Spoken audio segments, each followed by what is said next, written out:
If you want to know how you can turn off your fear response, then this video is right for you. This is a full guide. I want to give you a proper understanding on the theoretical level first, what is going on, but then also on the very practical level, what you can do to turn off your fear response.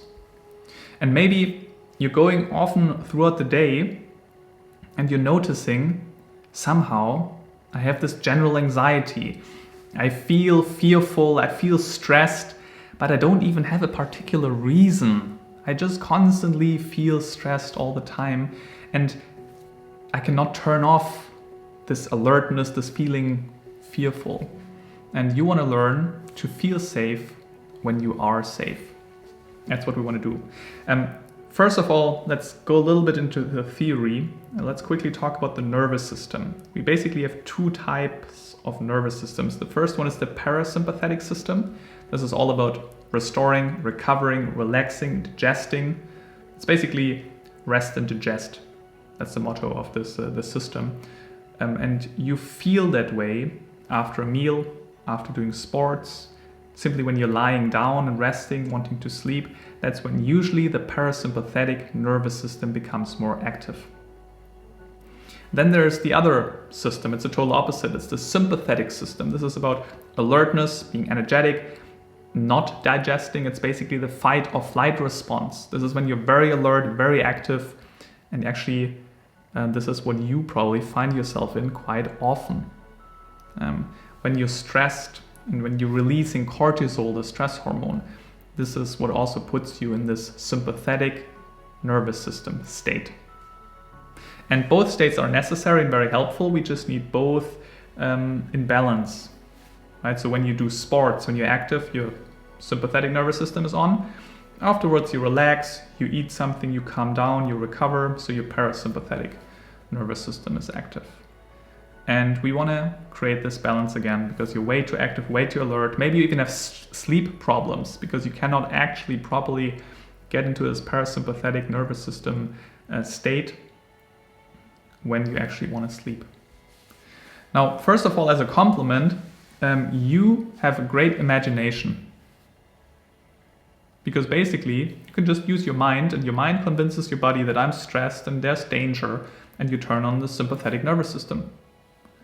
And that's actually necessary from an evolutionary perspective. Back in the days, humans always lived in tribes. They cannot live and survive on their own in the forest or wherever they lived. So you thinking, wait, if I would actually now act this way and be rude in this regard, people will not like me, then they will exclude me from the tribe, then I had to survive on my own, and then I will probably die. Let's probably not do that. Let's make sure that people like me. Let's actually turn off this fear response before actually shit is going south. It's very helpful. It's just not helping you nowadays because you're way too stressed and you cannot even relax, and this is not helping you at all. So that's one of the actual compliments here, that you have a great imagination. And what this also means is that you probably often bring scary things into your mind and you think about the worst cases very easily. Oh, what happens if this happens? Or this client is telling this client that, or my friend thinks this about me, and if I do this, then this problem might come up. So you think a lot about worst case scenarios, but often you think about things that could happen where you couldn't even do anything about it. And this is when you become especially fearful and anxious because you feel helpless. Oh wait, what if this happens? I have no control over this. I cannot even do anything about this. And then you will just turn into this fearful, anxious state and you cannot even change anything about it. And that's then problematic because you perceive danger that you cannot change, and then you stuck in this loop of feeling anxious. And by the way, if you're always feeling anxious, this actually inhibits your thinking. You're less productive because you're always distracted. You're less creative because creativity is about relaxing, connecting the dots. You cannot do that when you're so fearful all the time. You cannot look at reality properly because you have the selective perception of always looking for dangers, and you can actually not see so well all the other things, the possibilities and opportunities. Yeah. And we probably can go on and on and on. Those are right now the most important things that I could come up with. Okay, let's talk about action steps. There are a couple of those. First one, change the room. And here's also why this is so helpful.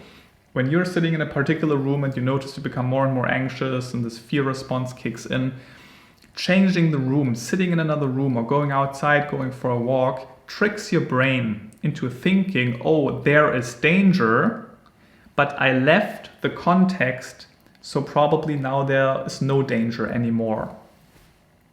It's like you standing in front of a tiger back in the days, you're very anxious, then you run away, different situation, now you can relax again. Tiger is not here anymore.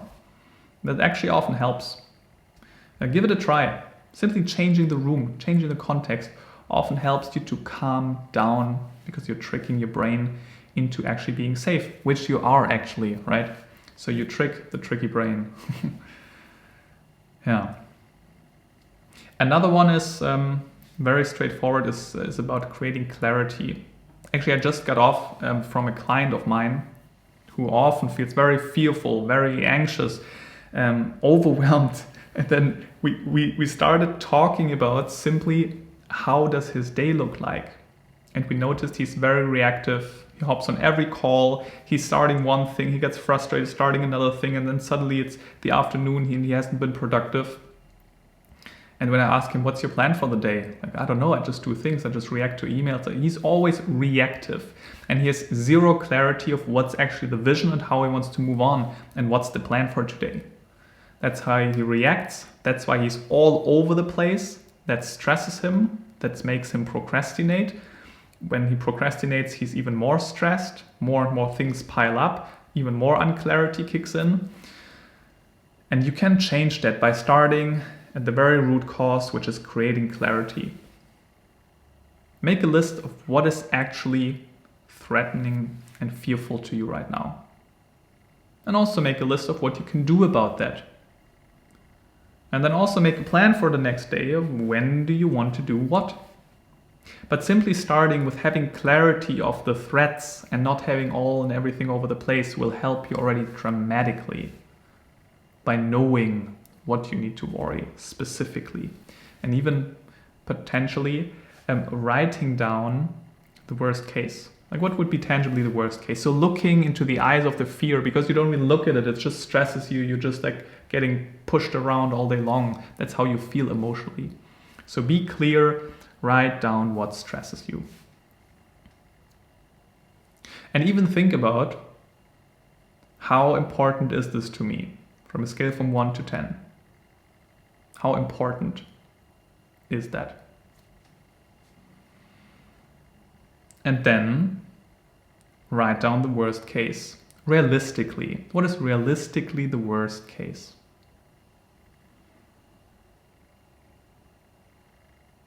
And I know writing it down is a little bit of effort, like, oh, I'd rather just think about it. No, get out of your brain, write it down. That often helps very much, tremendously. I actually want to invite you to a quick visualization, just like 4 minutes, 3 minutes, something. Give this a try. Don't skip this right now. This is tangible exercise to release your stress. So for a moment, you're probably sitting. Just close your eyes. And for a moment, feel your entire body, how you're sitting there. Feel your feet on the ground, your legs, your butt, your back, your belly and chest, shoulders, arms, your neck, and your head. And once feel into your entire body. Probably have now a better awareness of you being here in this space. Also once breathe calmly in and out. And I want you now to pick one of the fears that you're having.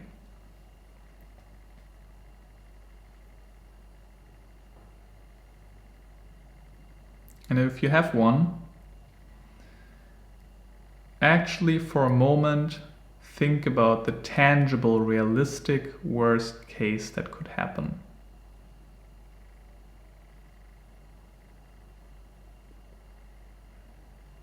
And I want you to actually imagine, it's just a visualization. Don't worry, nothing real, but just imagine that this actually happens. Imagine this very specific situation where the worst case is actually happening.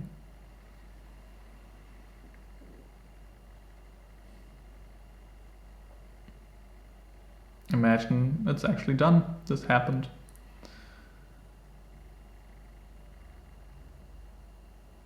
It's real.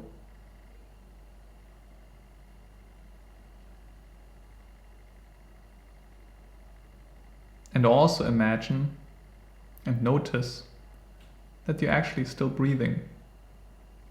You're still alive. You probably already thought about different things you could do instead.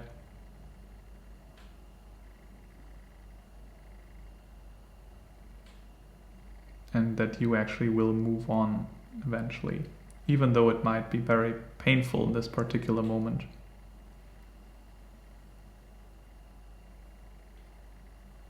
And when you felt like you fully have been into a situation and that you could, at least to a degree, accept the worst case happening, then I invite you to slowly come back when I say the word or the number 3. 1, 2, 3. Welcome back. Now, the visualization is based on the following idea. Emotions usually just want to be there. Except from anger. Anger still wants to do something, but we're not talking about this emotion right now. We talk about being anxious. And this emotion also wants to be there for a bit. And if you always push this away, no, I don't want this, this is the worst case, the emotion usually just stays or becomes even bigger. And you're looking at this, surrendering to this helps you to actually release that anxiety. Because that anxiety is just a part of you trying to tell you, hey, watch out, there is some danger, I don't want you to get hurt. So actually we should appreciate this and not push this away. Actually listen to this anxiety and say, thank you for letting me know. I'll do what I can do. I cannot do more. But thank you for giving me this signal. And what are you actually trying to tell me? Let me listen to this anxiety. Yeah, you're right. Maybe I should make sure that my clients are happy. I should make sure that to a degree people around me like me. I think this would serve me as well. Great. How can I do this while staying truthful to myself? But every emotion always has a certain desire behind. And you want to make sure that you actually listen to that, understand that, and let this emotion here a little bit. It actually decreases. Studies have shown that. This visualization here, feeling into the worst case, you notice probably it's not as bad as you thought. You would be fine, but also this emotion simply decreases because you allow it to happen. Okay. I could have so much more points on the list. I'll just add a last one. Before you go to bed, actually at least an hour before you go to bed, have this wind down time where you turn off some lights already. You maybe make yourself a cup of tea.